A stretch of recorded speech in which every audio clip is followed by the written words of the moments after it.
Okay, Mr. Chair, you're up. I am up. Okay, I mean, this is perfunctory, so all I really have to do is introduce David, right? Oh, you could say this is a special meeting of I'll say All this. How right, about this? I'll give a brief preamble. So this is is this our last workshop, or there are more, right, No. David? One more after. Okay, so this is one of a series of workshops we're doing as we work on the process of updating our plan of conservation and development. Um, there'll be how many more workshops, David? One? Just one more. Yep, in One more September. workshop. But there will be opportunities for the public to hear more about this. And I think I came in maybe a touch late. Maybe I think, Victoria, were you talking about being at the handcrafts? Yeah, we might try to set up a table for a few Okay, hours at some point over the next few days. Yep. that'd be great. And I just suggest you find a shady spot. I'll bring a tent. So, and with that, I will turn it over to David. Okay. Thank you. And I seem to have share abilities already, so I'll share a screen and get started. So we have three topics today. They are coastal management, resiliency, and sustainability, presented as three separate sets of slides. And these did go out a week ago as PDFs in accordance with the schedule that we're trying to keep, which is to get them out from Robin's office and Anne's office a week ahead of time. So not sure if folks have seen these yet, but some of you may have. All right, so with that, we'll get into the first one. And each set of slides today is sort of long, um, but I think consistent with the other ones. And we have been moving pretty quickly. So I think we'll be out of here in an hour and a half like we have been. So by now you should be recognizing some of the things that we're using, some of the placeholder slides we have in all of these slide sets where we pose the situation. At some point, we'll have a slide about the boards and commissions that we met with. So you'll start to see some commonalities. So the challenge for coastal management is, I don't need to say it, it's a coastal community. Looking ahead, are there existing land uses and water dependent uses that you want to promote going forward over the next 10 years? So the POCD should make sure that you have policies and tools in place to appropriately manage coastal land uses and coastal resources. And we must actually provide guidance to all of you, the Planning and Zoning Commission, in coastal site plan reviews. And hopefully at this point in time, many of the commission members have experienced a wide range of coastal site plan reviews, so you know how it goes when you look at your POCD and your municipal coastal program and see if what's proposed is consistent with what policy was set. And just remember that this POCD will go to deep for its comments relative to coastal management, and they always do have comments. A reminder about the statutory background, and it seems like everyone in the meeting right now is kind of a seasoned veteran and has been on boards and commissions, so many of you may know this. So the statutes, which are pretty much the same statutes as the Plan of Conservation Development Guidance, have some narrative about for municipalities that are near or against Long Island Sound, other things that must be considered. And so what we're doing is not what the Harbor Management Commission does, right? They are talking about moorings. We're looking at land use in that coastal management area. So we'll be sure that the plan update addresses the things that are in bold in these two boxes. Some terminology, and again, if you're on the commission, you know this coastal area is that area that is adjacent to Long Island Sound. The coastal boundary is essentially 1,000 feet from tidal waters. When this line was originally drawn in the 1970s, it was hand drawn, and over time we have modified it to follow parcel boundaries, and that is helpful in land use management. Going to fly through these. Again, if you're on the Planning and Zoning Commission and you've looked at coastal site plan review applications, you know that you have to assess the impacts to coastal resources that are listed by DEEP, and these are the coastal resources. Some of them refer to geologic features, and some of them are areas that are adjacent. So, again, you have seen these all before. And some of these terms are kind of wonky, like nearshore waters and offshore waters. And we're going to look at a map in a few minutes that shows what that looks like. And this is what you've been doing with your coastal site plan reviews. And then you can see kind of what just the statute sets forth, site plans submitted, et cetera. And this is changing a little bit per Public Act 2533, and we're going to talk about that as we get towards the end of the slide deck. And just a reminder on what water dependent uses are. So there's been some debate over time. Is public access a water dependent use? It is sort of. A kayak launch is water dependent use, but standing there and looking out over water, it's debatable whether that's a water dependent use. Suffice to say, DEEP has strong opinions on this. They would like to not see the loss of marinas. At the same time, they understand that that occurs. And when that occurs in coastal towns, they want to see something given back to the public, such as public access. This is all things that I'm sure you've debated in your coastal site plan review applications over time. So here's a list of the resources that we reviewed for this topic presentation. So coastal resource mapping, the old version, coastal resource mapping, the current version. We'll take a quick look at the coastal boundary. We're going to talk about the 2008 version of the Municipal Coastal Program, and we'll talk about public access. We'll look quickly at the harbor management plan and your own coastal resilience plan. That's going to come back in the resiliency topic slides here in about 20 minutes, so we won't belabor them too much here. We'll look at the department questionnaires and the board and commission interview results, quickly look at the zoning regulations, and end with a little snapshot of what's in Public Act 2533 as related to coastal management. Again, it's a lot we're going to cover, so if you need clarifications, just jump in right away. But if you have a more elaborate comment, maybe hold it to the end. You've seen this slide before, departments that provided input and the boards and commissions that provided input. The door is still open, and we are still trying to work out a time to talk to a couple other boards and commissions that didn't make it in January. Importantly, though, on this list is Shellfish and Marina. So we did get a lot of comments related to coastal management. These are hard to find. I don't think they're even supported by DEEP anymore. They're not on the DEEP webpage. They used to be the initial coastal resource mapping. Of course, this is the Guilford Quadrangle. You can see that hand-drawn coastal boundary, which is kind of blobby. It's that dark black outer line. And then it's impossible to even read this map because they've shaded so many of the flood zones and tidal wetlands in kind of the same colors. So it's really hard to tell what's what.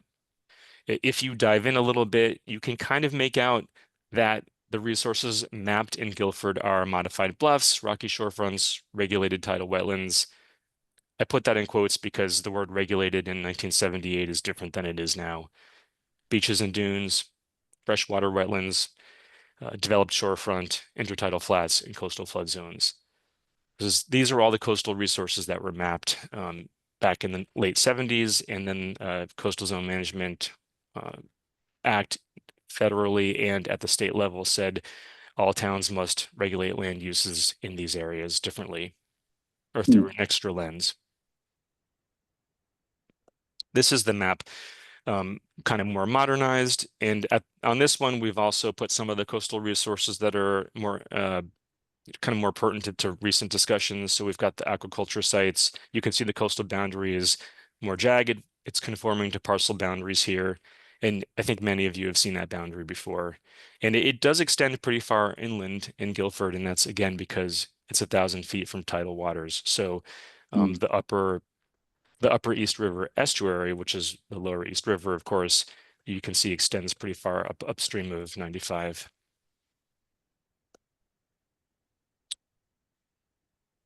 Here's another view of coastal resources specific to aquaculture. So you can see in the different colors, Victoria put this one together for me. So pink is the state managed, that brown is the town managed. Then there's recreational and natural aquaculture areas. Kind of a lot as you move westward towards Brantford. You can see, all the clusters of polygons, the left-hand side of the graphic. So again, this is what the Harbor Management Commission and the Shellfish Commission deal with all the time. And we're not going to say a lot about it in the POCD, but the land uses that we want to promote in the coastal boundary need to be consistent with the health of aquaculture. A quick view of the zoning and the coastal boundary. And so again, the coastal boundary is that light blue line on this map, and it's following parcels, which is appropriate. And you can pull this up on Deep website as well, and it's the same. I've only seen one place where it's different, and that was New Haven. You might remember the big difference there, which has never been completely resolved. But the town of Guilford and the state have the same boundary in place, which is helpful for coastal site plan reviews. Want to take a quick look at the municipal coastal program. So this was a plan that was developed in 2007, 2008. And I don't know if anybody remembers, but it was funded by the Shellfish Commission, which was a unique way to fund an MCP update. And they had about, I don't know, $20,000, $30,000 from fees that they loaned to planning and zoning for this effort. And what happened at the time was we divided the town into geographic areas with special challenges and into themes. And we answered to a steering committee, much like we had in place for this POCD update. And they told us what the major themes were. So tidal wetlands, zoning regulations, property taxes, and teardowns, which is a word that they threw around an awful lot in 2008. Buffers and setbacks, low impact development, public access, coastal hazard mitigation, and sea level rise planning, which is what we kind of called it back then. And then last topic was coastal land acquisitions, because they wanted to find a few more parcels to acquire at that point in time. And so there were other things in the plan as well. Comments about how to integrate with older versions of the plan of conservation development in the harbor management plan.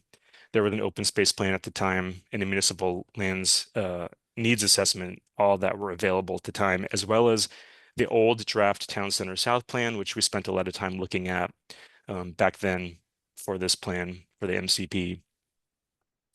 The plan put together a thematic and policy recommendations for the 9 major topics, and then suggested some zoning regulation changes, and some suggested changes to program administration were also recommended in this plan.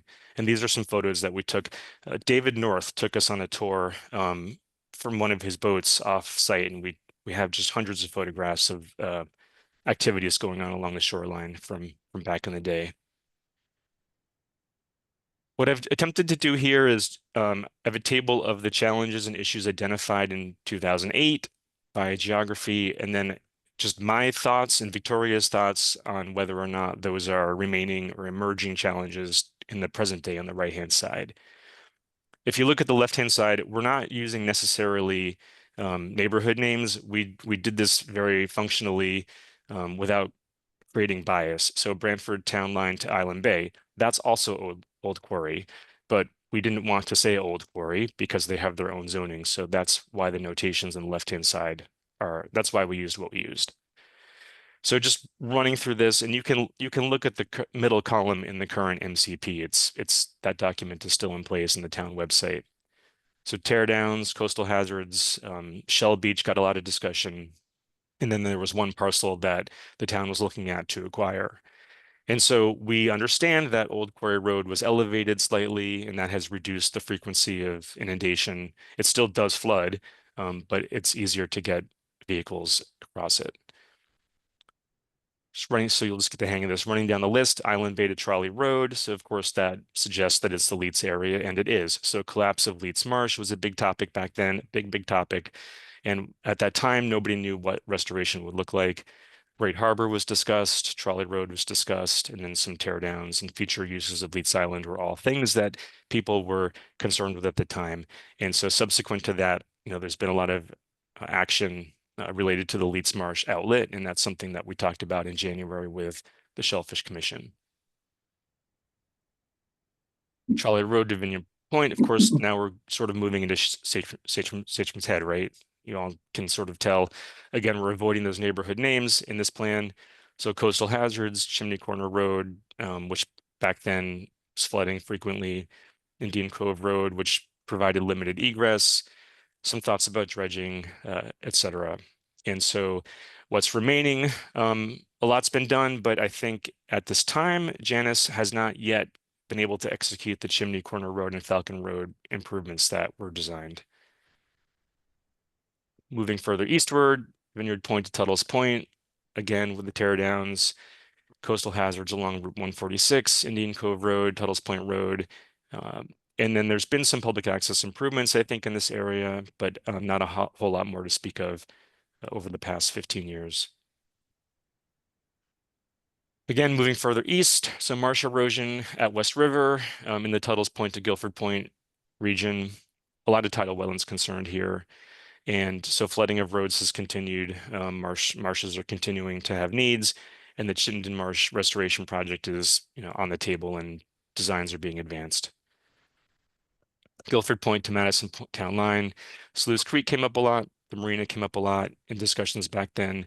And looking at the present needs, so dredging is ongoing. It's never going to not be needed. So it's going to come up as something that needs funding and maintenance. And then we heard about in January flooding and scour at Sluice Creek. And of course, the mooring property is something new to think about. So that's the direct shoreline. There's 2 more geographic areas we supported in the plan. So Guilford Center and Town Center South. We talked a lot about the Town Center South plan back in the time and what that meant and how to do it. And we talked a lot about relocating public works. And so a lot of those issues have kind of been recast over time, but continue. And then lastly was the Upper East River, where we talked about public access and habitat connectivity and management, and those are still things that you can hear about. So when the Plan of Conservation and Development was updated 10 years ago by Mike Zuba, he said, David, we don't care about any of this. We're not going to include, no, I'm kidding. At the time, it was decided to just continue to let the MCP exist as a document, and it would be incorporated in the Plan of Conservation and Development by reference. So that can still continue. We don't have to change this document, but we want to take a quick look back and just see what in this plan should be carried forward.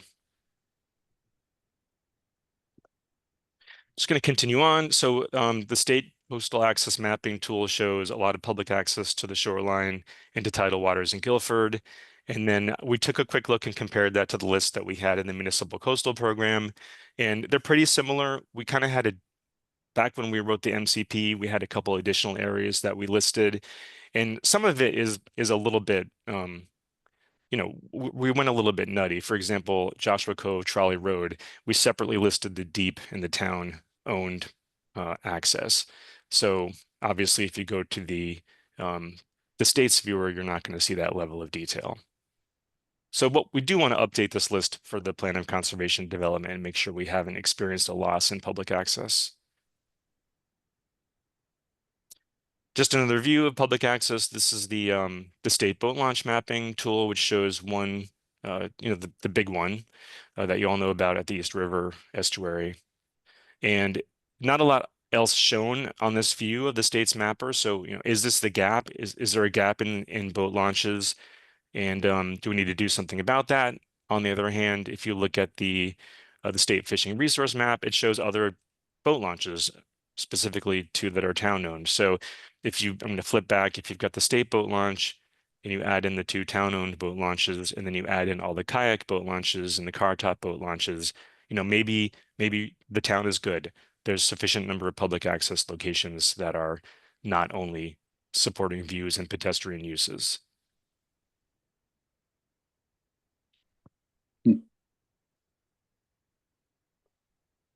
Breathing and taking a sip of coffee. Moving on to harbor management, just a really quick look at this plan and some of the things that it addressed back 10 years ago, coastal hazards, administration of moorings, public access, this thing about perception of limited access versus whether that was a real thing.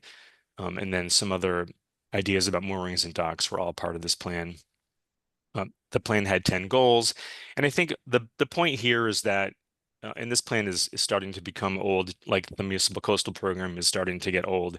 Some of these goals, I think we should honor in the Plan of Conservation and Development if they're still relevant and they can be brought directly in. but we're not going to try to repeat these 10 goals in the POCD. It just isn't necessary and it wouldn't be appropriate. So we'll take a quick look at that with everyone later on down the road, after you've got your head into it and think about what to pull in. There was a little bit in the harbor management plan about waterfront access, which I thought was interesting, and so we threw it on here as just the two quotes. So at present, facilities in the harbor are near capacity, and then the implication is that something should be done about that. And then the second bullet is, while public access is perceived as minimal, there are conflicts that have been coming up, and the implication is we should avoid them by creating new access or streamlining the locations. I think a lot of this has been done, and we didn't hear a lot about this when we met with the Marina Commission and such back in January. So it might be worth it to kind of have a check-in and see if these issues have kind of resolved.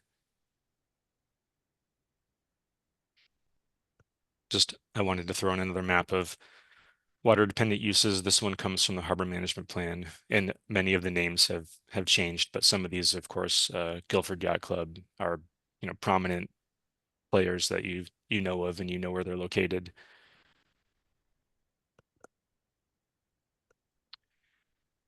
So moving along, and we're almost near the end of this segment. I know I'm checking at the time, 10:20, so I think we're doing okay. The coastal resilience plan, we're going to talk about this in the resilience section in a few minutes, but I wanted to put it here because the word coastal's in it. The plan actually has 3 sections. Part 1 is the risk assessment, which is just a narrative description of the coastal hazards. So nothing on this page should surprise you. If you've seen this plan or if you've lived in town, you know these areas flood.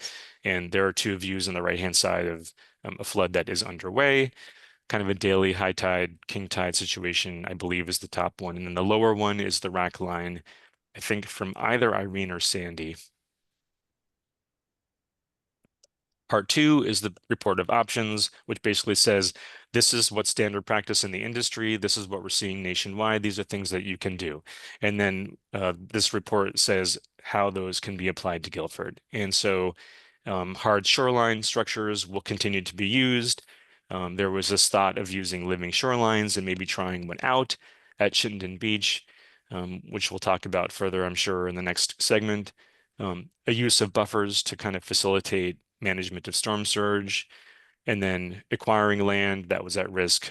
And then some of these things could be pulled into the plan of conservation and development, of course. And I expect that we will talk about some of these as we draft the plan. I just have an extra graphic from the options report. I wanted to throw this one in. There were 2 graphics that were put together to kind of represent what retreat would look like. Guilford is the only town in the state that so far put together on a map what retreat would look like. And at the time, I've made this joke too many times, so if you've heard it, just bear with me. There were 2 areas that the town wanted to show. One was Soundview Commercial Park, and one was Seaview and Whitfield. And I quickly threw my hand up and said, I volunteer to draw the one for Soundview. I don't want to draw a picture of houses being relocated.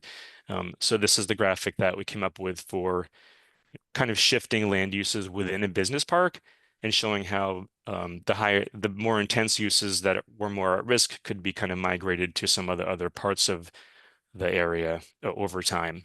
And I think what's happened since this graphic was produced is that one of the areas that we identified has become a new business. I think a dog grooming type of business is new down there.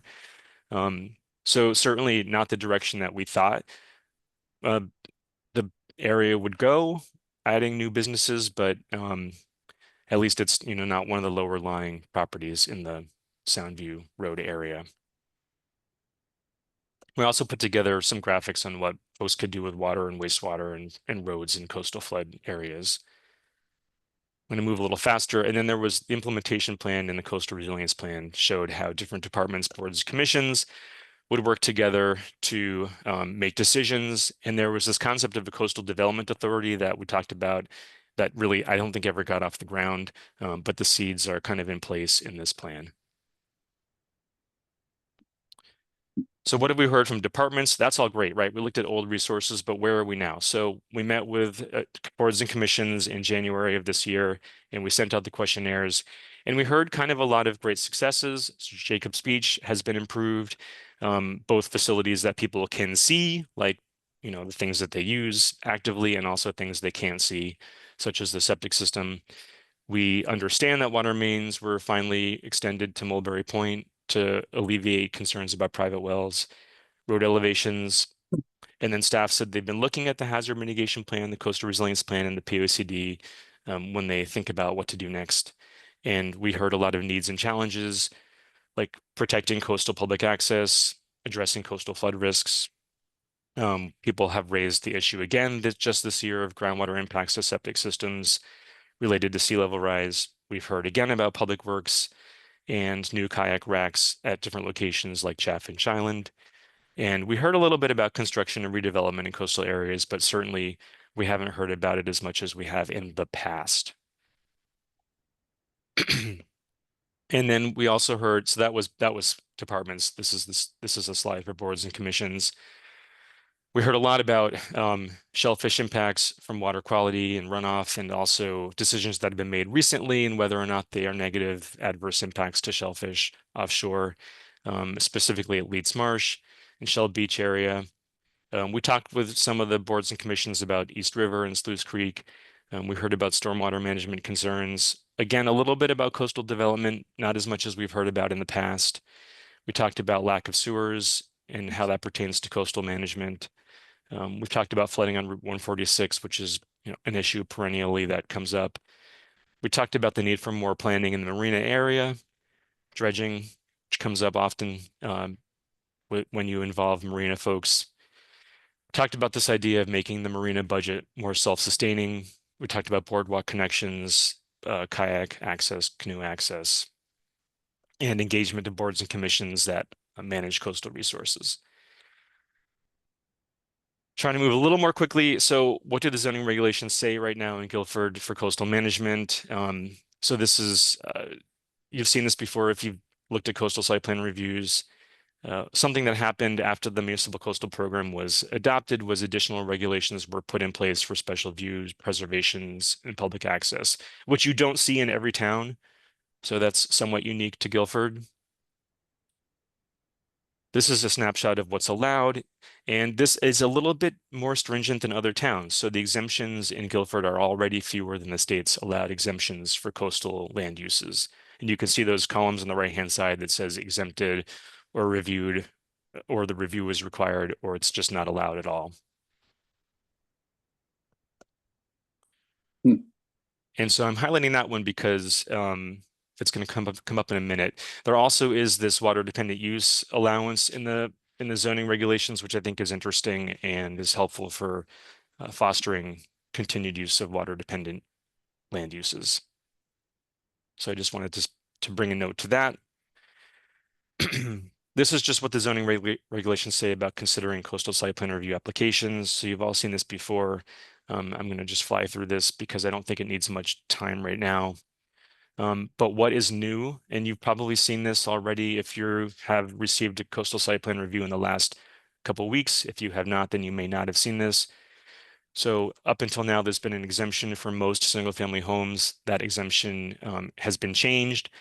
So now the act is saying you must review all new single family homes in the coastal zone, which is that light blue boundary we looked at earlier. There's also this requirement, which everyone thinks will explode at some point, where you provide a copy of these applications to DEEP if they're in one of the FEMA flood zones or within the limit of moderate wave action, which is really going to change their workload a lot more than yours. But it's going to change your workload and just how you shuffle things back and forth with DEEP. And then they can provide comments, which they already can, but they'll have more applications to provide comments on. So the Act 2533 doesn't change what must be in a municipal coastal program. So that document is safe, but it does change what is in plans of conservation and development. So some of the new concepts that are in there, and we're going to talk about these in the next slide set. So resiliency improvement districts. So this is an area that you would draw eventually that would show where you could establish a special tax or assessment to make improvements to the district to address the coastal management and resiliency challenges that are identified. And then if you did that, if you drew an area, the town would eventually adopt a district management plan. These are all new ideas in this act that I'm not saying that you'll have to deal with in the next 2 years, but over the next 10 years, so I say 2 years because 2027 is kind of the deadline to get things rolling. But over the next 10 years, these are concepts that might be of interest in Guilford. And I think it's interesting that the writers of the act probably were looking at things like the original Guilford Resilience Plan and saw that there were some ideas about how to move parcels around or move land uses around, and then built some of those ideas into the act. I'm not going to comment on whether they did it well. I'm not sure that they completely understood everything about transfer of development rights, but there was an intention in this climate bill 2533 to kind of start having those discussions. And so I wanted to just honor all of you for having had the discussion 10 years ago. So given that it's been a half an hour, I'm going to just kind of not even go through these slides. This is the one that talks about which townwide plan of conservation development topics are related to coastal management. I've already said it. You've already heard it. You've already said it. I don't think we have to run through this. All of the issues are interrelated if they're located in the coastal management zone. Housing, wastewater, transportation. If it's in that district, it's related to coastal management. And then I just had a couple things that I could put up here for discussion. If everybody had kind of a blank stare and didn't know what to say next, these were your prompts. I'm not saying that's happening. Coastal site plan reviews. So are there any problems coming up that we could write something in this POCD that would help clarify those challenges coming up? Are there any specific sites that we should be talking about? Are you losing water dependent uses? Are you losing public access? I think you probably have enough. It's my opinion, but I don't, it's not my ball game. I don't live in town, so I need to hear from all of you. Are views being lost? Are they sufficiently protected? I think they probably are, since they have special attention in your zoning regulations. But again, something to consider. And then anything new to come up on tidal wetlands. Have you lost ground? Have you made progress? And with that, I will open to discussion. Questions, comments, and then we'll do the next slide. And then there's a third one today, so we'll try to give each one a half hour. We have some new attendees. That's great. That was a lot. Anybody have a hand raised? I don't see one right now. Thank you, David. That was, to say the least, comprehensive. Thank you. All right. Well, we'll move on to the next one, which there's Dave, some overlap. Oh, go ahead. Dave, I just got a comment from a Shellfish Commission member that I know said he couldn't be on, but wanted to provide some input. Was kind of like watching in the car, I think. Okay. Just about, I think their overall license sales are down about 30%. And across all the beds, they're just seeing a lot of degradation due to silting up of the beds themselves. Okay. Which is really hampering their overall revenue, allowing them to be able to reseed and maintain what they have. And it's clearly a change over the last 5 to 10 years. Silting up is a much worse problem than it's ever been. Well, there's probably been more runoff based on, heavier rain, that kind of thing. Yeah, that's unfortunate. Mike, was there any implication that it sounds like kind of a chicken and the egg situation, because if silting is making the beds have less quality, licensing will be down, then there's less revenue and there's less money to do something about it, or is that not? It's all, yeah, it's exactly. It's all interconnected in that folks that are buying licenses, they're dealing with a lot of muck to try to, that isn't proper habitat for the clams. So there's less clams and it's, not as good of an experience as it should be when you're digging through muck. And the clams that they are seeding aren't surviving because they're getting suffocated by the muck. Yeah. Okay. Yeah. I appreciate you passing that along. Yep. All right. All right, we're going to fly through resiliency. Hazard mitigation and climate adaptation is what we're talking about. Our situation slide. And the situation for this one's a little bit unique. Even though the town was a leader, since then, the state and the feds have done a lot of work, and some of that has stopped in its tracks, but the state is still blasting forward. SCROG pokes its nose into this as well. Everyone's got something to say. And so it becomes a challenge of scale. So you're given a plan that's a regional scale, and then you need to figure out what to do with it, if anything. And so what we'd like to do is maybe filter through some of that in this plan of conservation and development. So looking ahead, what's urgent, what should become town policy, what needs more time, more consideration. And what we want the plan to do is just ensure that Guilford is ready to access new funding sources. Look, FEMA's coming back, folks, right? The writing's on the wall. So that funding will be back in place. It may be in a different agency, but it's coming back. And also the state has committed a lot of funding for resiliency. Just some table setting, hazard mitigation. You have a hazard mitigation plan. That's loss reduction. Climate adaptation is hazard mitigation looking forward. So loss reduction that responds to future conditions. And then resiliency is just kind of the state of preparing for, withstanding, recovering from, or adapting to severe events. That's a super old photo that I took. I think it's Shell Beach Road. I don't even remember. I was standing there and thought, this is a good photo of an elevated house. And so I think it's probably elevated to a lower standard, an old flood map, but it's one that I had on hand. Did you know Guilford's a leader in the resiliency realm? We've talked about this already, but the municipal coastal program had a recommendation, which was to finally write a hazard mitigation plan, and then that happened immediately afterwards. And then the hazard mitigation plan had a recommendation, which was to develop a coastal resilience plan, because we do know that Guilford loves planning. And so every plan has a recommendation for another plan. But in that process, you beat everyone else to the punch, and you were an early leader. So congratulations. The resources that we looked at for this topic are listed here, and these are all things that most of you have seen. The resilience plan. Perhaps you haven't seen the historic and cultural resources resiliency plan. You've probably seen the so-called 10-town plan that SCROG produced, the regional framework for coastal resilience. The hazard mitigation plan has been updated every 5 years. The statewide program called Resilient Connecticut, and then some things you probably haven't seen, such as the Priority Climate Action Plan that we'll look at from last year. Here's our trusty slide of departments and boards and commissions that provided input, and everyone pretty much had something to say about this topic.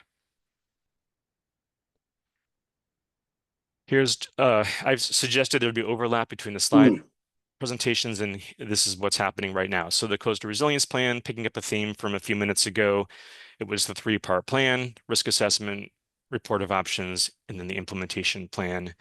And it addresses different strategies under different categories.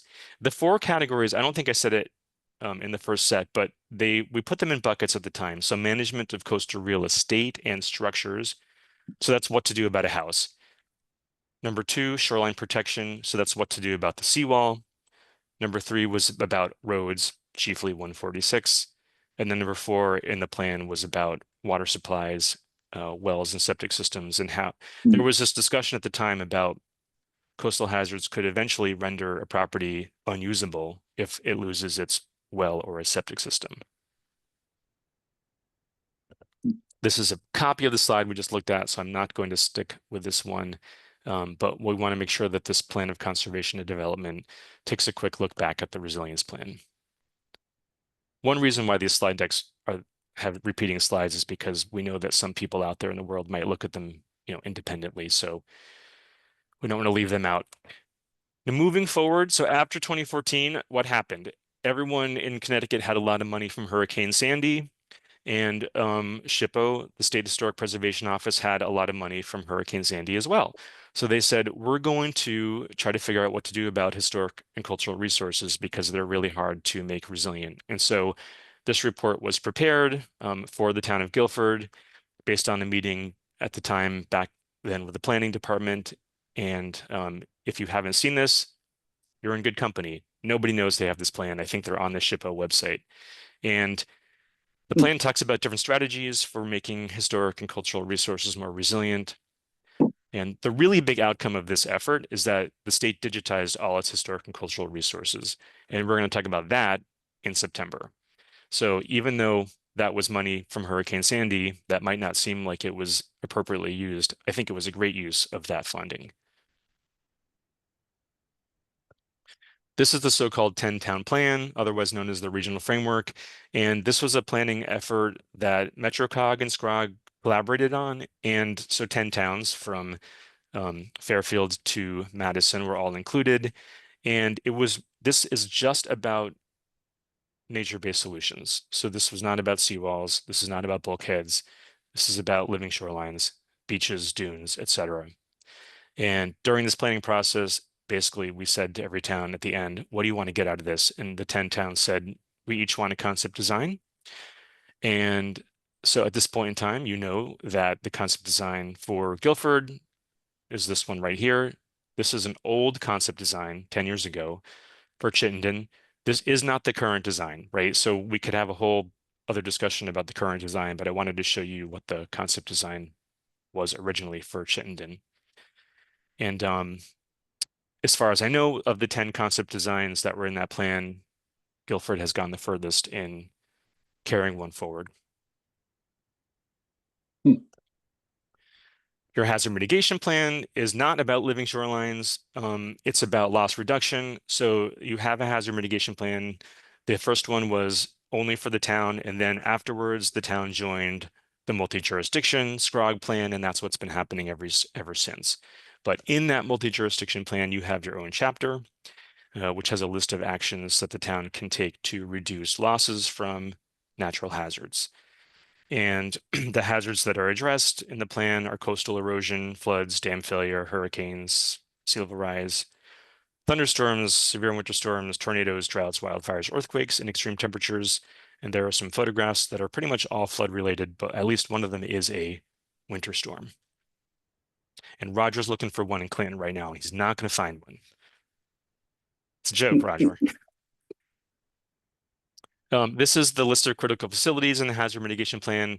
We looked at this last week in the context of facilities. And the reason this list exists is because if the town wanted to apply for FEMA funds for one of these facilities, it's helpful for it to be in the plan. So let's say you wanted to floodproof a fire station or move a shelter. You would look at this list and see, oh, good, it's in the hazard mitigation plan. We can apply for FEMA funds if they exist. Wanted to take a quick look at the loss estimates in the plan because they kind of do help characterize the risks. And I think this is information that we sometimes forget. So the expenses over the history of these programs have been substantial. And I'm not going to read all the numbers on the slide. You can kind of look at those. But losses paid out to flood insurance policies that have claimed losses in Guilford have over time added to 8 million, which is kind of a lot, especially considered that there's a limit to what the payout is, right? Everyone knows FEMA doesn't pay out a lot to a home with a flood loss, but even still over time that's added to 8 million. So that kind of shows this persistent need for addressing funding in Guilford. I'll say really quickly on this, I look at these numbers a lot. The only town that's shown an increase in flood policies in the past few years of all the towns that I've worked on in the whole state on hazard mitigation is Guilford. In all other towns, policy counts have decreased. For some reason, policy counts have increased in Guilford. I don't know what that means. It might mean that you have more first-time homeowners that have a mortgage, and so they must have flood insurance. So, take that for what that means. That's kind of a barometer of the housing market and who has mortgages.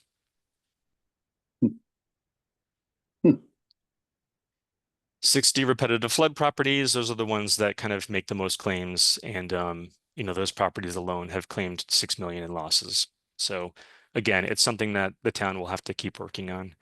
This is a snapshot of the actions in the hazard mitigation plan. You can pull this right up on the SCROG website. I'm sure Janice has a copy as well. And you can see that many of the actions are kind of related to resiliency. We just threw a couple stars next to a few of them. Some of the actions are kind of aspirational. Some of them are policies. Some of them are projects. That's typical. in a hazard mitigation plan, you have this combination of things, apples and oranges. Some of these lead right to grants, some of them lead to, more planning, and that's appropriate. Just a second page. So Guilford has, I think, 21 actions that are in the hazard mitigation plan. Just take you through some quick risk mapping. I think most of you have seen the hurricane surge risk mapping on the right-hand side. It's not old. I mean, it's not new. It's from 2012. I love this picture of the marina. The asphalt kind of crumpled and lifted and crumpled during Storm Irene. Most of you have seen this picture. I think I took this one myself. I was fortunate to get down there right afterwards. So that's the risk mapping, and then closely related is the Army Corps' evacuation mapping. And so the different colors show the different evacuation zones. And of course, your emergency management folks have a copy of this, and it helps them decide the sequence of evacuation. Guilford also has its own evacuation map, which I think is adjusted periodically. This is what that kind of looks like. And it shows those dark blue colors coming out of Old Quarry and Sagem's Head and Mulberry Point, all kind of leading towards the green. And then you work your way northward to one of the designated locations to gather, like the high school. Really quickly, so Resilient Connecticut was a program that was deployed 5 years ago, and it made Victoria miss a Christmas one year. She was unable to celebrate Christmas because she was working on this project, so we'll never forget it. But it was a planning process administered by the state, by CERCA, and the initial phase was funded by Hurricane Sandy. And what it did was put together new flood and heat vulnerability mapping, and this idea of how to delineate resilience opportunity areas in towns with transit-oriented development potential. So I'm letting the cat out of the bag. Guilford has TOD potential, and an opportunity area was drawn in Guilford. And we'll talk about what that means in a second. So one of the mapping tools that came out of Resilient Connecticut was this thing called the Climate Change Vulnerability Index. It's not the same as the flood mapping. It doesn't show you flood risk. It shows you flood vulnerability, which means, is there someone elderly or someone with a language barrier that's living there and then is more vulnerable? So there's a series of maps I'm going to fly through, and we can send you a link later on you can take a look at this yourself. It's in a story map supported by CERCA. And you can dive into the data. But the darker colors on these maps show the higher vulnerabilities. The lighter colors show the lower vulnerabilities. This is flood exposure. It's kind of parallel to FEMA flood zones. It also shows where pooling can occur. So you'll see some darker colors along major highways like I-95, where pooling could occur if there was a severe rain event. This is the sensitivity score. So exposure is where water can touch you. Sensitivity is whether that can hurt you. So this is kind of a map of people that are over the age 65, and specifically people over the age of 65 living alone that are further away from resources. And the dominance of social sensitivity scores kind of shows the census boundaries. So if you look at the North Branford Guilford town line, you'll see that the color changes, and that just shows you that the census data is what's being used. But in general, the darker color shows this kind of higher sensitivity to floods, and the lighter color shows a lower sensitivity. And then adaptive capacity is what a person can do about it. And this is largely a matter of socioeconomic factors. So do you have money to elevate your home? Is it your own money, or do you need to find it somewhere else? And so we always like to pick on Madison. It has a darker color because there's a little bit more disposable income for doing things like that based on the census data. I didn't say it, and I should say it. So this tool is only to be used in Connecticut. Like, you wouldn't pull this out and try to figure out how these compare to another state. It's statewide ranking. So you put it all together, sensitivity, exposure, and adaptive capacity, and you have a map of flood vulnerability in Guilford. It looks mostly like flood zones, and that's okay. In some towns, it shows you a very different picture. entirely. Maybe a town with a lot of impervious cover where flooding is occurring because there's no drainage. So in Hartford, that's the issue. In Guilford, not a lot of surprises come up with this mapping. The other thing that Resilient Connecticut did was it put together heat vulnerability mapping. And so this is the parallel set of maps, exposure. This is kind of where there's pavement and fewer trees. This is sensitivity. Again, people who live alone over age 65, that's the biggest risk during extreme heat events. Also, distance from cooling centers is a big part of this map. So if you're far away from a cooling center or a shelter, you have a higher sensitivity. Or is that, Victoria, an adaptive capacity? It might be part of adaptive capacity. So this is a map of distance to cooling centers combined with things like tree cover and other things that can be used to manage heat stress. You put that all together and you have a map of heat vulnerability in town. Guilford's a pretty low heat vulnerability town, partly because of demographics, partly because you have a lot of trees. But you see the darker colors in the areas near town center where there's more pavement. This is a cool tool to look at if there's a lot of outdoor workers and farms. So you'll see like in northern Guilford, some of the darker colors are where agricultural land is located, where heat vulnerability would be expected to be higher. And that was all put together in a blender with transit-oriented development mapping, and we drew at the time this resilience opportunity area in Guilford. So I'm just going to put it out there. So there's nothing going on at the time that can elevate what happens in this opportunity area, but they were drawn to identify potential future projects and funding from state agencies. So the thinking is that at some point in time, the town could go back to DEEP and go back to Circa and say, look, we want to do some planning. We have some ideas for this area, and this map would set you up for that. We don't need to do much with it in the POCD, except maybe just acknowledge that it exists. And looking at the time, we're almost done with the segment. So the climate action planning that was undertaken last year is mostly about energy and sustainability issues. And you're going to hear about that in a few minutes from Victoria. But there were some actions that came out of the climate action planning conducted at the COG level that do dovetail with resiliency.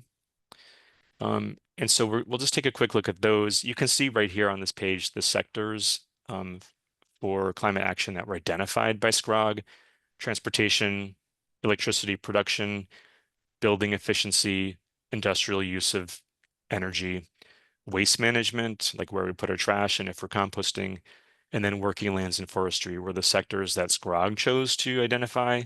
And of the goals that are aligned with those sectors, most of them are not resiliency related, but a couple of them do dovetail with resiliency. For example, that energy efficiency, building materials, that links up with extreme heat, right? So if we have a new building going in, we want to make sure that that it can be cooled efficiently, for example. And then at the bottom, I've got a couple tagged there for a tree canopy, which has co-benefits to air quality, heat management, flooding, etc. We'll talk about this more in a few minutes. And then what we heard from departments and boards and commissions, we're going to end with that. So a lot of successes were reported. Engineering department, for example, said we look at the hazard mitigation plan, we look at the coastal resilience plan all the time. Most of you are aware of which roads have been elevated in town. For example, Old Quarry Road and Chaffinch Island Road. Moderately, but right, if you're dealing with frequent flooding that's shallow, a moderate elevation will help. And there are plans on the table for elevating Chimney Corner and Falcon Road. And then we heard some other things, some things I didn't know were going on, dry wells to handle some stormwater, the Mulberry Point water main extension, which helps with resiliency because private wells can be retired. Social services actually told us they had some success working with the aged and elderly population. That is really helpful when it comes to things like extreme heat. But a lot of needs and challenges were identified. Everyone had something to say about sea level rise and coastal flood risks, roads that have continued to have some need relative to flooding were mentioned. Rising groundwater impacts to septic systems was mentioned. Public works relocation has been mentioned. The town is going through numerous drainage studies, and then after they're finished, there'll be some sort of projects that come out of those.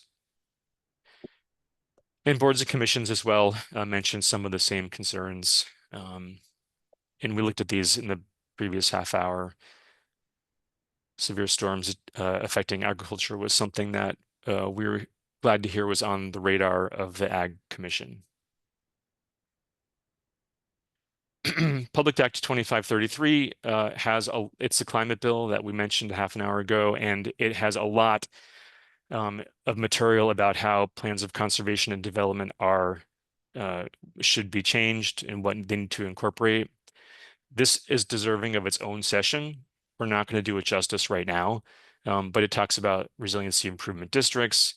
It talks about a district master plan for a resiliency improvement district. This would be an area where you would say, no risk is tolerable here, and we're going to generate funds to deal with it. We looked at this in the last segment, the concepts of the transfer of development rights, which probably was not well thought out, but the seeds are in place in the act. This idea of sending sites, receiving sites, which is kind of what we were trying to suggest in the Soundview Road area to some degree. Aside from those new concepts, the deadlines in the act are not until 2027. And so my homework for the commission, Planning and Zoning Commission, is to think about, are there any elements of 2533 that you want to just kind of plant in this ahead of time? I'm not suggesting that you do everything because it's not time to do it. It's not due yet, but you're going to write a plan that's good for 10 years, and 8 of those years will be after 2027, which is the deadline established. So the plan must include a climate change vulnerability assessment. We're doing it already. It must identify goals, policies, and techniques to avoid or reduce climate-related threats, vulnerabilities, impacts. You're already doing it. The plan of conservation development is going to do this. You're ahead of all this. Here's where it starts to get a little bit different. Must include a map showing such proposed land uses which consider these threats. So we just need to make sure that the future land use plan that we develop for this plan has not ignored the hazards that are mentioned in this act. Must identify infrastructure that's at risk, and that's done already in your hazard mitigation plan, so we can kind of include that by reference. There's just more in here. I don't want to read it all. Again, I think this is worthy of kind of a whole separate session, which I'm happy to do at some point down the road with the planning and zoning. Such plan may show a land use program that promotes the reduction and avoidance of risks. Honestly, a lot of this was modeled after what Guilford's already done. So here's where we wrap up. Which townwide challenges are related? So housing, how is it related to resiliency? Well, new housing needs to be resilient and needs to be in areas that are at lower risk. And if you build it in areas of risk, that needs to be taken into account. Same with economic development. Commercial industrial areas, are they at risk? What can be done to kind of make them more viable going forward? Town facilities, we've discussed public works, right? I remember 10 years ago, before the high school was rebuilt, there was this talk about whether the new roof at the new high school would be extra resilient. So these are discussions that you can have going forward when you replace facilities. Wastewater management, drinking water, historic and cultural resources. These are all things that are, difficult to make resilient. And then environmental resources, open space. These are areas that sometimes need special attention relative to droughts, wildfires, invasive species, which are all things that fall under resiliency. And then that aging population, people who have a harder time managing these risks. What do we need to do to help them? So how should the plan address resiliency? These are my questions to you. Does the town need to reaffirm the policies from the Coastal Resilience Plan, or have we moved on? How should the town embrace kind of more of a community resiliency mindset that's not just coastal? So make sure we're not missing out on other aspects of resiliency like extreme heat. And then does anything in Public Act 2533 concern you?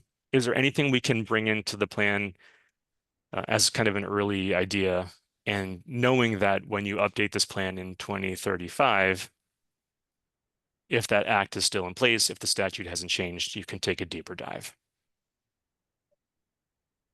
And I think that's it. Any thoughts on this topic?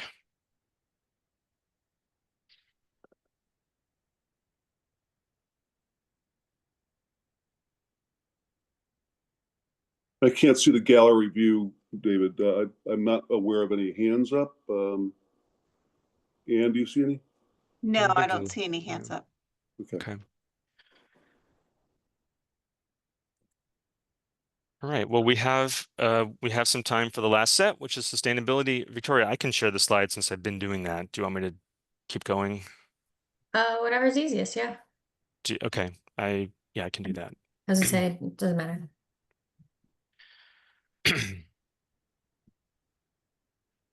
Happy to take a break from speaking, so thank you for covering this one. No problem.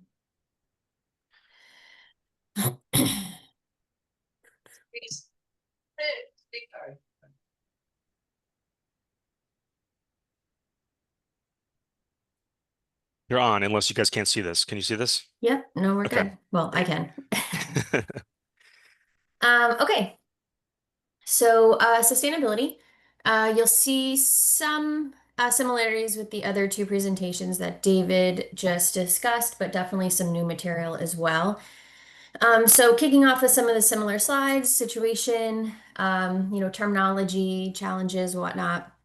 One of the biggest challenges when we're talking about sustainability is making those changes in any community. So residents, the town in general is really accustomed to living in just to a certain way.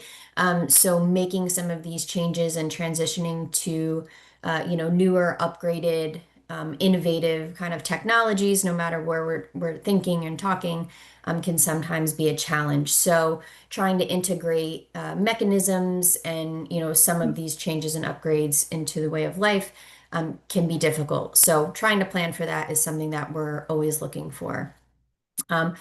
Looking ahead, the town has been certified as a silver community under the Sustainable CT program and is also designated as a climate leader. So we want to make sure that goals going forward continue to align with the value and the vision for the next 10 years by way of sustainability. What should those look like? Something to consider and keep in mind. So the town should encourage sustainability in different facets of planning and development, and we'll talk about what that might look like in just a few slides. And potentially, look forward to becoming a gold certified community, right? I'm not saying you must, but it's definitely something to consider, right? There's already been a great number of achievements in town by way of sustainability, so this might be something that's easier to achieve than we realized. But the POCD must at least maintain sustainable CT eligibility and continue to position the town for, grants and loans under certain sustainability related programs. So very simply, sustainability, what is it, right? There's many different ways we can look at it, and we've got a slide coming up to talk about that, but it simply means using resources in a way that meets the needs of the present without compromising the ability of future generations to meet their own needs. So there are kind of these three pillars of sustainability. Sometimes there's a fourth, depending on who you talk to, that would be ethics, but really we think of the three pillars of sustainability being environmental, social, and economic. Climate resilience kind of integrates into the environmental. Next slide for me, Dave. Yeah. Thank you. So what are some of the sustainability benefits? So I think most often when we say sustainability, and maybe not this group, but I think kind of general public, they often think of those ecologic benefits. So your environmental impacts, reducing greenhouse gas emissions, cleaner air, cleaner water, just generally kind of that natural aspect of conservation and preservation. The economic benefits can be, cost savings, right? So if we talk about, say, energy upgrades, energy efficiencies, we're saving costs on energy. and economic well-being. So we'll talk about local businesses, small businesses, maintaining a healthy economy at a variety of levels. Here we're obviously talking about the town, but it could mean at all different types of levels. And then social sustainability really is just ensuring that all folks throughout a community have access to the same resources as their neighbors. Ensuring that all different demographics and all different populations are kind of accounted for in all aspects of planning and development. Promoting health and wellness. If you were to look at the kind of UN sustainability goals at a very large level, obviously, but they address things like hunger. So sustainability really can mean a diverse can be defined in diverse ways, many diverse ways. So, these are just some of the benefits. Let's talk about some of the different facets. So, trying to break this down a little bit, we've seen what the benefits are, but how might this look? So if we're talking about economic sustainability, that just means, supporting healthy economic development. So maintaining, creating, retaining jobs, and identifying methods to facilitate provisions of goods and services. So, talking about, local economy, supporting new innovations and approaches, while managing potential impacts. So again, talking about economic development, how can we do this innovatively? How can we create businesses? How can we develop, but also minimizing potential impacts that can look, social impacts, environmental impacts, doing it in a healthy way. Maintaining a diverse business mix for a diverse tax base, highest and best use for each parcel, so kind of biggest bang for your buck, but again, managing potential impacts. Encouraging fiscal resiliency, and then ensuring staff are available to deliver high quality services. So, this all trickles down to local economy, but also, we're talking about community and kind of town fiscal resilience as well. Social sustainability. So only a few bullets here, but really it can be integrated and kind of weaved throughout economic and environmental as well. But looking at municipal policies and programs, making sure that services, facilities, programs are sensitive to the needs of all residents, right? So we're always talking about equity, and any community is always exploring how to be better and making everything as accessible as possible. Increasing the awareness of social programs. The town of Guilford, we've got the slide coming up yet again, who's responded to questionnaires and whatnot. So there's pretty robust kind of awareness amongst organizations and commissions in town, but always looking for how we can increase those programs and awareness of those programs.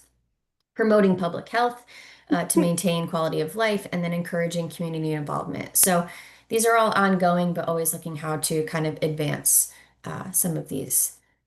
And then facets of ecological sustainability. So again, this is kind of the one that we most often think of, but again, we can integrate with economic and social here as well. So reducing energy consumption, greenhouse gas emissions. This would be your EV chargers, looking for solar panels, encouraging alternative energy sources, encouraging alternative travel modes, promoting green technologies. So looking at different building materials, urging and encouraging high performance building standards, low impact development standards, stormwater quality management, really having a greener approach to development from the ground up. Promoting efficient water usage, so encouraging water conservation, particularly during droughts. So ensuring there's cutbacks, but also, everyday water conservation.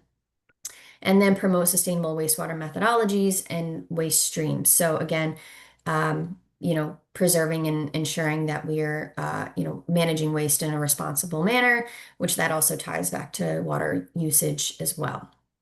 So those are just some of the facets. There's many other that we could discuss, and actually I think some of them will kind of naturally come out when we talk about some of the sustainable CT achievements as well.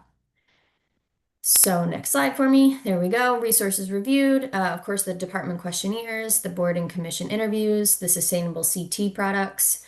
We looked at the regional plan of conservation and development, and then we'll talk about the Impact 2045 Priority Climate Action Plan again, through a slightly different lens. So of course, who provided input?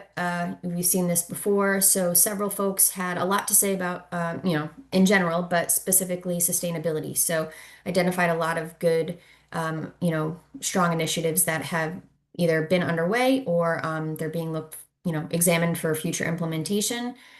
We've not connected with the Sustainable Guilford Task Force. I believe this is something that we've been trying to arrange. So we should hopefully get some input from them as well in the future. So working on that. But we'll talk a little bit about what some folks have reported from departments. So a number of different projects, which is really awesome. Some energy efficiency programs, town-wide. We've seen some EV chargers going up throughout town, and commitments made to purchasing EVs for the town. Open space planning and management. I know there's been collaboration with organizations. A plastic bag ban. So talking about waste, I know waste will come up again in just another slide. The Chittenden Tidal Marsh restoration plans, health of Lake Quanapog. So that's always an ongoing effort.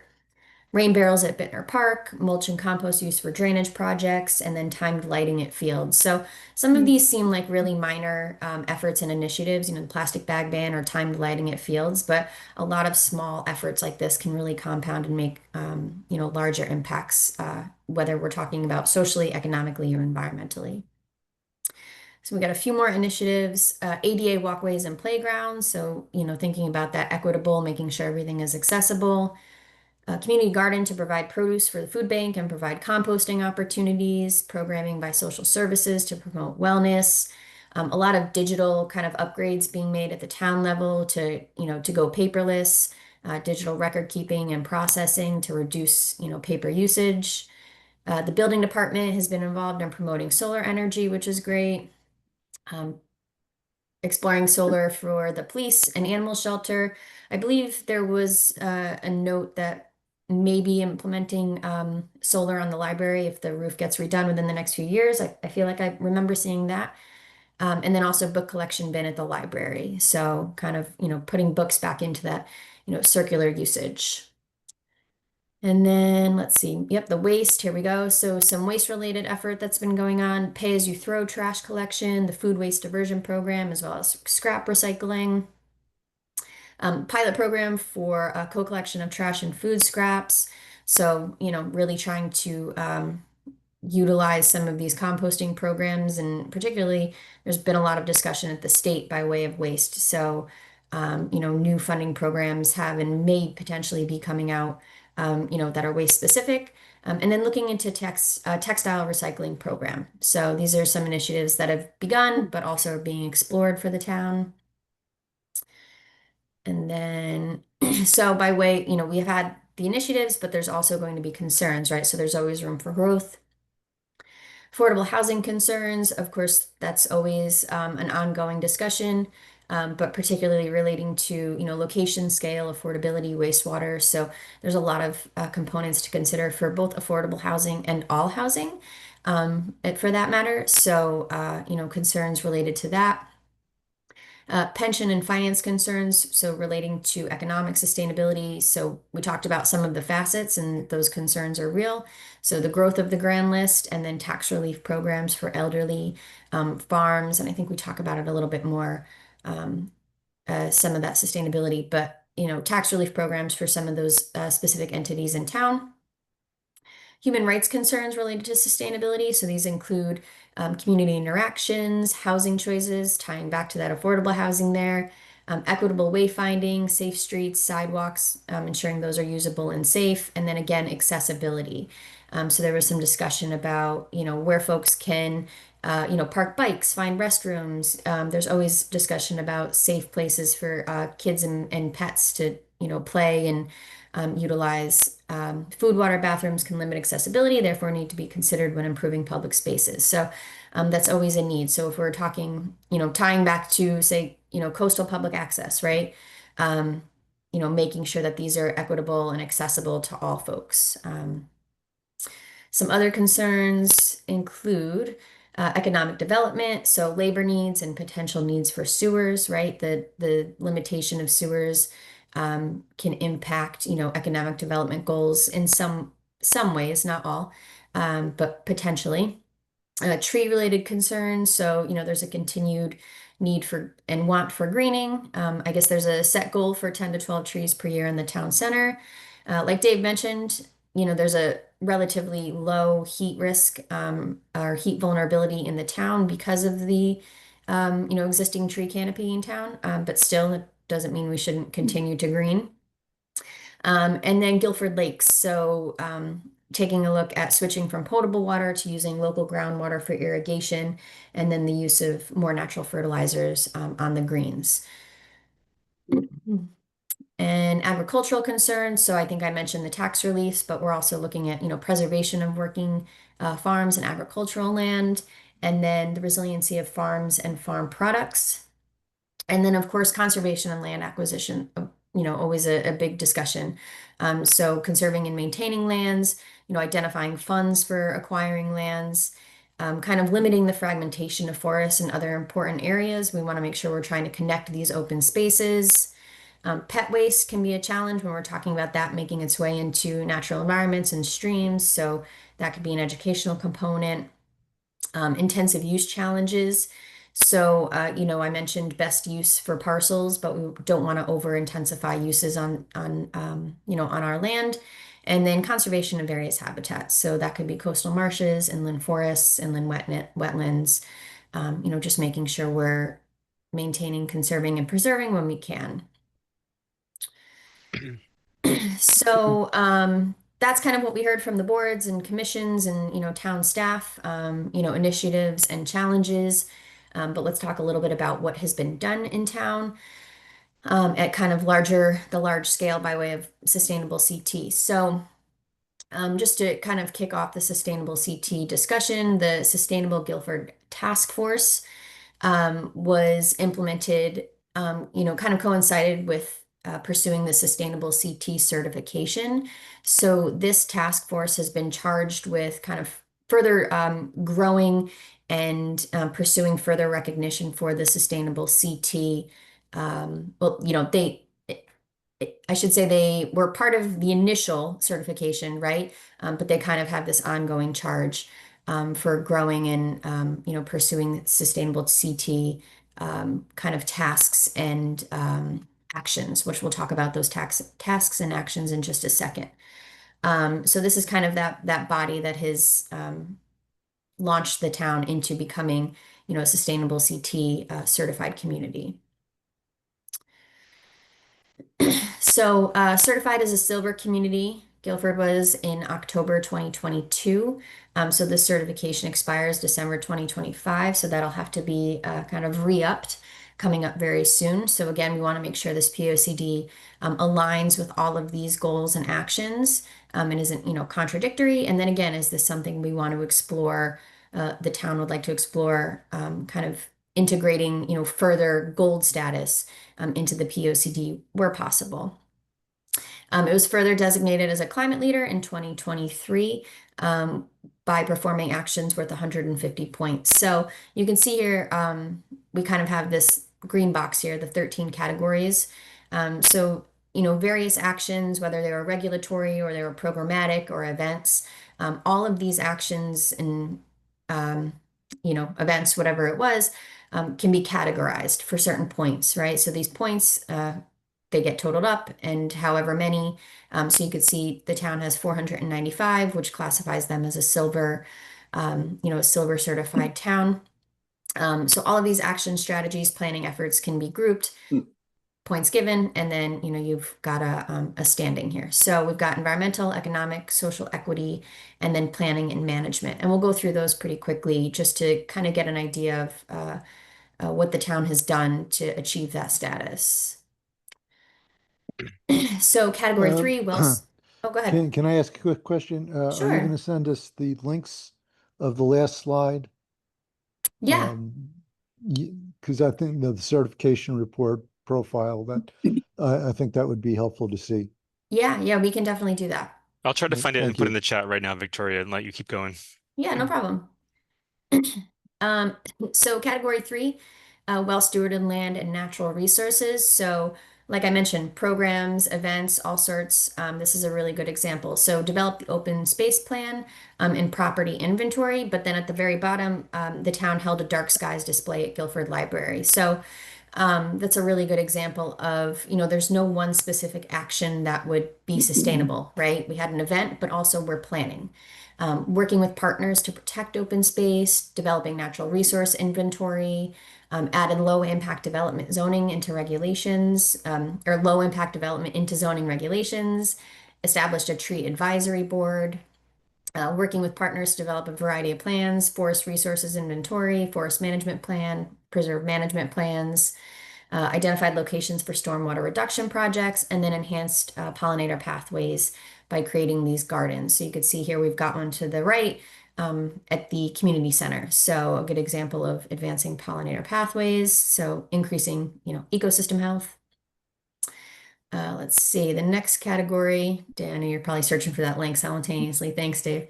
Category 2, thriving local economies. So promoting local businesses, hosting an annual sidewalk sale for those businesses, inviting local businesses to participate in events, and then promoting all of the local businesses on the town with a tourism website.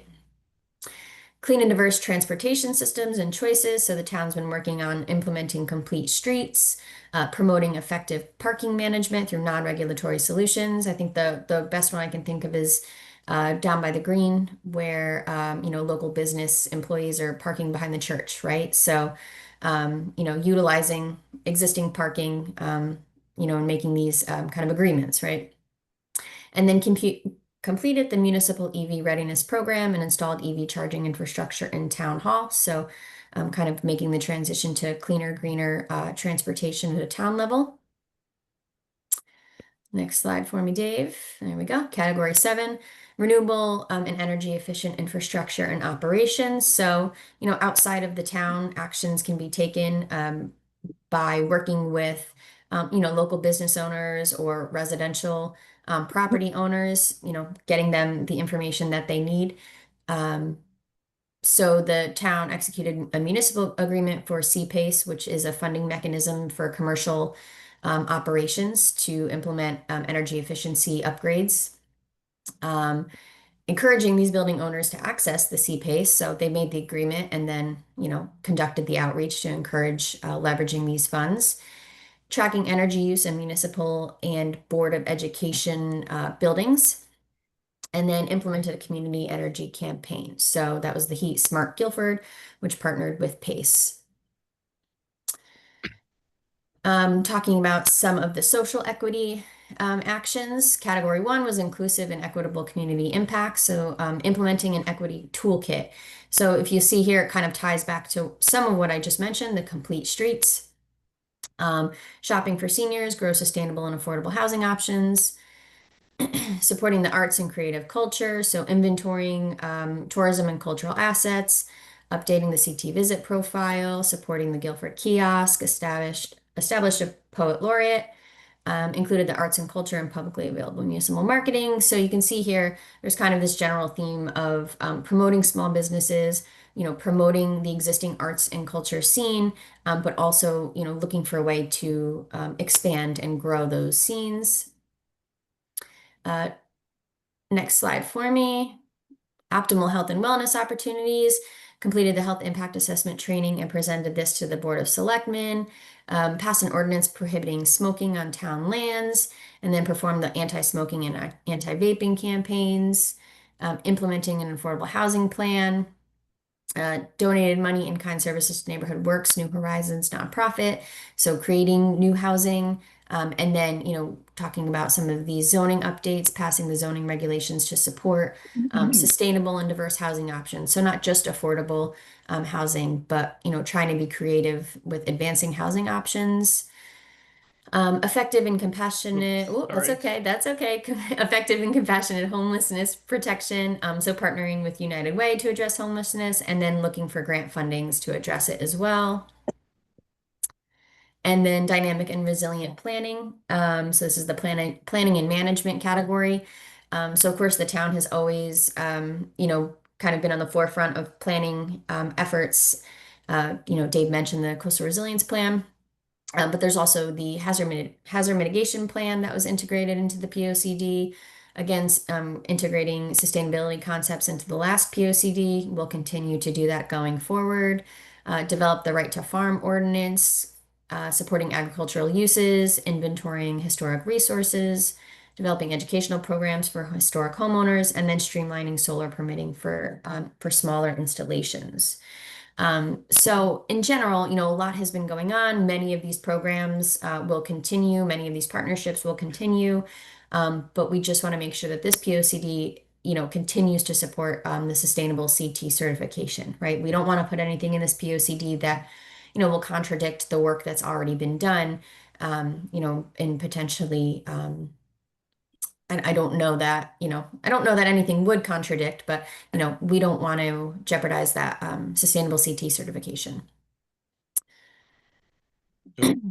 Sorry. No, that's Go okay. ahead. That's okay. So just a couple more. Inclusive engagement, communication, and education. So holding sustainability events, such as waste collection events, and then strategic materials management. There's not a lot under these. Waste tends to be one of the most challenging issues with a community. It looks sad to have only a couple bullets here, but just to have a few waste related is actually really great. And then implementing the Take Two program for the Guilford transfer station to recycle, materials beyond just your average glass cans and whatnot. And then next one for me. And that's the one where I think a lot of progress was done because this bullet was written before Right. Anyway, go on. Yeah, no, this is a good point. Yeah, because the initiative that we had the slide on, clearly there's more since the town was initially certified. So taking a look at the regional POCD. So again, we want to make sure that the POCD going forward is in line with the regional POCD. So basically ensuring the long-term sustainability of the region is kind of an overarching goal of the regional South Central Regional Plan of Conservation and Development. So fostering a sustainable and healthy region requires addressing social, environmental, physical impediments that affect diverse issues. So again, what we're saying here is it's not just environmental, right? It's social, it's economic, and we have to make sure that they're all kind of working in tandem to continue to grow sustainable communities. So we'll make sure that this POCD is, in cooperation with the regional POCD goals by way of sustainability. And some of the regional strategies include, so we have a few here, promoting sustainable design and construction through education and outreach. Great example, the town building department has already been promoting solar, right? So we're already working on that here in town. Supporting the region's existing and future aquaculture through appropriate land use policies. So something that Dave mentioned by way of the coastal management section. Encouraging communities to adopt land use policies aimed at sustainable food production, eliminating food deserts, and promoting access to healthy food for all. I think this is a really interesting one for the town of Guilford because there's always such discussion about the agricultural operations that are going on in town. I know I was looking at the farm mapping, farmers markets, farm stands, things like that are always places that folks want to visit. So I think there's good opportunity here in town to really address this strategy. Encourage a sustainable arts and culture environment within the region through necessary land use amendments. So this kind of ties into economic development as well, ensuring that we're using, some of those mechanisms to, promote arts and cultural development, where it's feasible and where appropriate. And then the climate action planning, I think we're getting to the end here. So David mentioned the Impact 2045, which is the regional climate action plan for NVCOG and SCROG. So the town is within the jurisdiction of this Impact 2045 plan. And if you want to jump ahead one more for me, Dave, we'll have that same slide, but with a few other actions called out. So Dave talked about some of those ones that tied in with resilience. We want to talk about those ones that tie in with sustainability. So there's a few here, and I think a lot of these can kind of, be translated in one way to equate and relate to sustainability. But these ones with the light bulb are kind of those that most jump out and are most obvious. So A clean and green municipal fleet, the town's already actually working on that, but transitioning to EVs to reduce dependence on fossil fuels, reducing electricity consumption from fossil fuel sources in municipal buildings and services, increasing renewable energy production and consumption, preparing local economies for renewable energy. So again, these are all these are all goals that the town has already kind of started working on. So it may be kind of easy to continue to expand and advance some of these efforts. Ensure energy efficiency and sustainability through building codes and regulations, renewable heating access for low-income homes, and then energy efficient building materials and retrofits. So these are definitely some things that we can explore, integrating into this POCD where appropriate, and they'll tie into other categories, right? So they're going to tie into housing, economic development, historic resources, and whatnot. So we'll keep all of these in mind when we're shaping kind of the actions and strategies going forward for the POCD. So the status of the Climate Action Plan, that Impact 2045. So the CCAP, which is the Comprehensive Climate Action Plan. So we didn't have this slide when you presented, Dave. So the actions that we just talked about were from the PCAP. So that was the first planning effort under this Climate Action Plan from the EPA. So that kind of set forth those initial goals. This Comprehensive Climate Action Plan, the CCAP, is going to build on the PCAP. It's going to dive a little bit deeper into greenhouse gas inventories throughout the region. It's going to talk more about workforce needs and workforce challenges. It's going to expand a little bit on some of those goals and really dive into how those goals and actions can reduce greenhouse gas emissions. So it's going to be definitely more of a comprehensive plan. So the timing of this CCAP, it is underway. So it might kind of align with the development of the POCD. So we'll keep our eye out as the CCAP progresses and see what we can integrate into this POCD as it becomes available. So with that, pulling that all together, we're coming to the last couple slides here. So which of the POCD topics are related to sustainability? If you haven't gathered by the economic, social, and environmental discussion, pretty much all of them, right? So housing, looking at new housing, renovated housing, how does that align with sustainability goals, whether it's, energy use, energy needs, building materials, economic development, continuing to encourage local business, small business, and supporting smart economic development. Wastewater management, so always a challenge for economic development. Like I mentioned, the sewers, I shouldn't say always a challenge, but the sewers can be a challenge, right? But centralized utility systems allow for development densities to occur. So, considering where that might be appropriate. Transportation and mobility, increasing pedestrian, bicycle, really promoting and encouraging those alternative modes of transportation to kind of reduce, car traffic. Historic and cultural resources. So these, in general, sustainability goals shouldn't impede the aesthetics and use of these resources, but it might be something that should be explored when we're talking about wastewater or when we're talking about energy efficiency. So we don't, want to remove, those aesthetics, but we want to make sure that we're helping and promoting where we can. Environmental resources and open space. This is kind of a no-brainer when we're thinking about sustainability. But open space acquisition and management strategies may be helpful to meet townwide sustainability goals. That's something that's always on the table, open space acquisition, but we'll continue to keep it in mind. And then municipal critical facilities. So some of these facilities may be kind of easier to align with the sustainability goal when we're talking about whether it's, alternative energy, upgrades or energy efficiency updates. So, we might want to identify some of these as we go along. And then I believe it's one more slide here. So, some ideas for town operations and then ideas to advance sustainability. So, town and school vehicles, how are the EVs being incorporated? Is charging infrastructure currently sufficient for town vehicles? Is this something that the town wants to continue to explore, continue to implement? town and school buildings.